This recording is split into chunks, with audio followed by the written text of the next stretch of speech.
Hello friends, ایک بار پھر آپ کے سامنے ایک نئی پریزنٹیشن لے کے حاضر ہیں۔ یہ پریزنٹیشن میں نے اسٹیٹ بینک آف پاکستان کے حوالے سے بنائی۔ کمپٹیٹیو ایگزامینیشنز کے اسٹوڈنٹس کے لیے جاننا سمجھنا بہت ضروری ہے۔ چلیں جی، ہم ویڈیو کو آگے بڑھاتے ہیں۔ میں ہوں Muhammad Naufal Safan, belongs to sir Naufal's academy. اگر آپ کو میرا ویڈیو پسند آ رہا ہے تو پلیز لائک، سبسکرائب اور شیئر ضرور کیجیے گا۔ پاکستان کے آئین کے مطابق اسٹیٹ بینک خود مختار یعنی کہ آٹونومس یعنی انڈیپینڈنٹ ادارہ ہے۔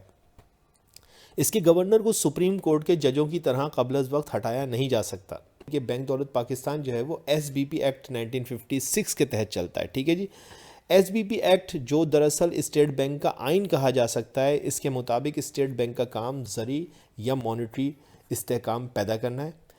ٹھیک ہے جی، اسٹیٹ بینک کا فنکشن کیا ہے اور کیوں وہ اتنا اہم ہے؟ دیکھیے، پہلا کام یہ ہے کہ اسٹیٹ بینک کا بنیادی کام جو ہے وہ قیمتوں میں استحکام لانا ہے، اسٹیبلٹی یعنی کہ پرائس کنٹرول کرنا ہے، پرائس کو اسٹیبلائز رکھنا ہے، یعنی مہنگائی کو کنٹرول کرنا ہے، جس کے لیے عام طور پر کوئی بھی بینک شرح سود یعنی کہ انٹرسٹ ریٹ میں اضافہ کرتا ہے۔ اور مہنگائی کی ایک وجہ یہ ہے کہ حکومت جب اسٹیٹ بینک سے قرضہ لیتی ہے تو اس کا مہنگائی پر اثر پڑتا ہے اور یہ اوپر جاتی ہے۔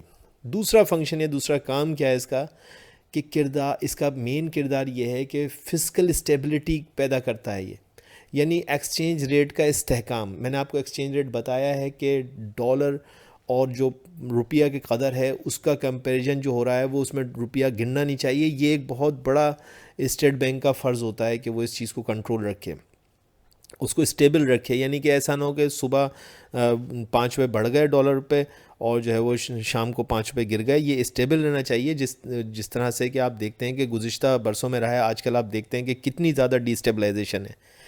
تیسرا کام، حکومت کی معاشی ترقی یعنی ملازمتیں پیدا کرنے کی کوششوں میں پیسے کی فراہمی سے مدد کرنا۔ ٹھیک ہے جی، تو جو معاشی ترقی ہوتی ہے اس کے اندر بھی جو ہے وہ سینٹرل بینک کا بہت بڑا رول ہوتا ہے۔ وہ کیسے ایک اس کا پارٹ یہ ہو سکتا ہے کہ وہ ملازمتیں پیدا کرنے میں حکومت کی مدد کرتا ہے۔ ٹھیک ہے جی،